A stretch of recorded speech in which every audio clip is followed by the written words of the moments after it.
Being a caretaker is one of the hardest jobs you will ever experience.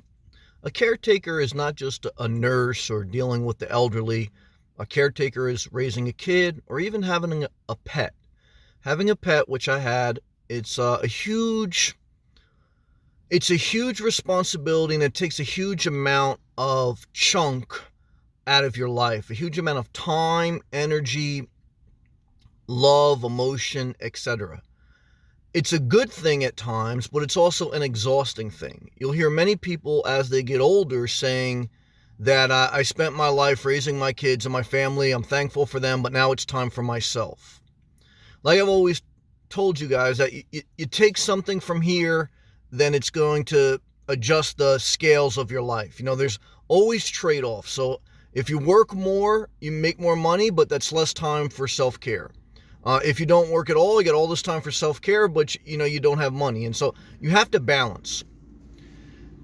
And what I'm sharing with you in this video is that being a caretaker to people, whether it's the elderly, children, or pets, is part of life, but also being a caretaker to things is a major part of life. And that's why I adapted and adopted a level of minimalism, and some can say extreme minimalism, because I live out of my car, I live out of one bag, but I don't want to take care of things.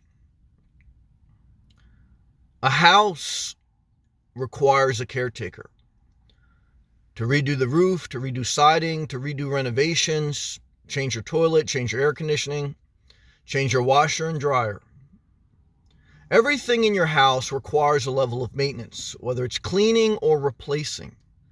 And that takes energy, emotion, and finances out of your life. And the less you have in your life, the less you have to take care of, and the more you can take care of yourself.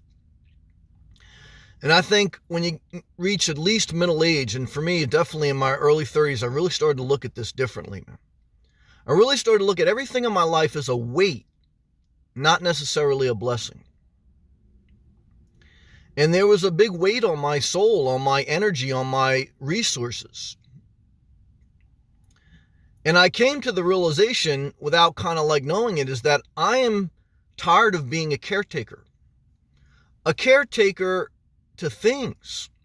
I got to a point in my life where I was tired of being a caretaker to others, whether it's volunteering at events or even taking care of a dog. When my dog passed away, it was a blessing, but I'm tired. I'm exhausted of giving of myself. A caretaker is someone who gives of themselves.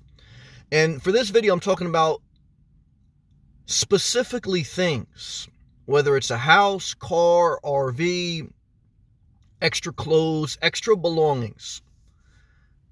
Everything that you purchase and that you own, you have to take care of. The more clothes you have, the more you have to visit the laundromat. The bigger the car, the bigger the responsibility of maintenance.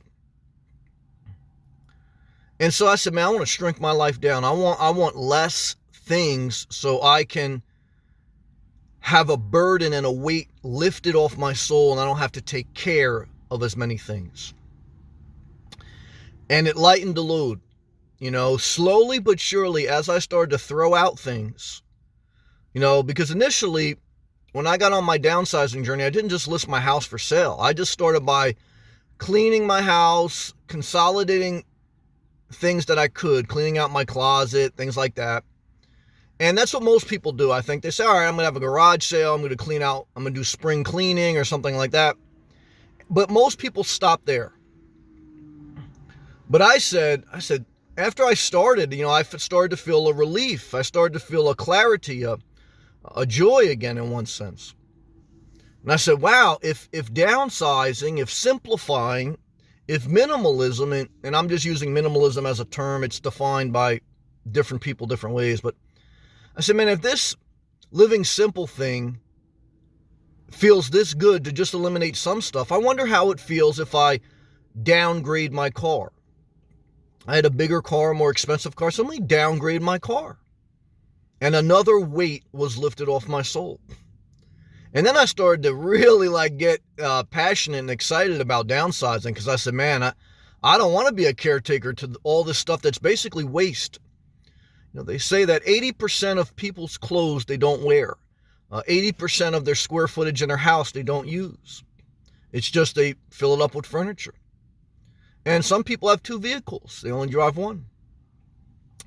So I started to clean my house, then I downgraded my car. And then I started looking at my, biggest thing that I have to take care of, a house.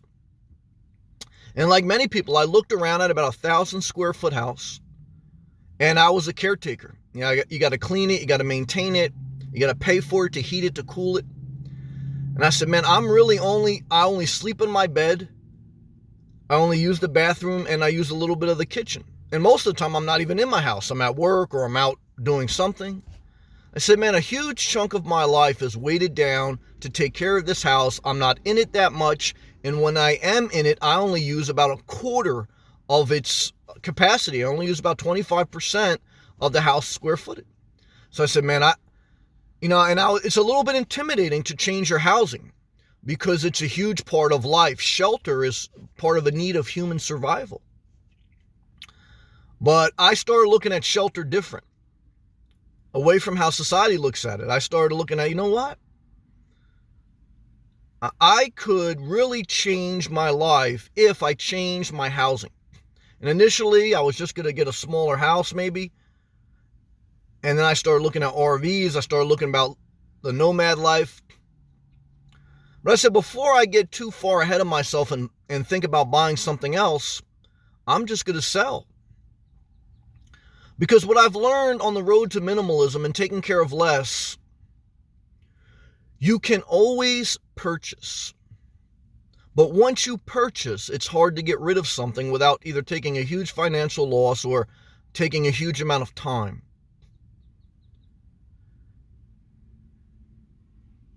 And so, as I sold my house, and I said, you know what, I'm young enough, I'm in shape enough, I have the window of opportunity, I'm going to try living out of my car until maybe either I purchase an RV or a smaller home, get down to Florida. I did some of those things. And I may purchase an RV as I go here, or a home base. But I am cautious and I am conscious that everything you buy, you have to be a caretaker to.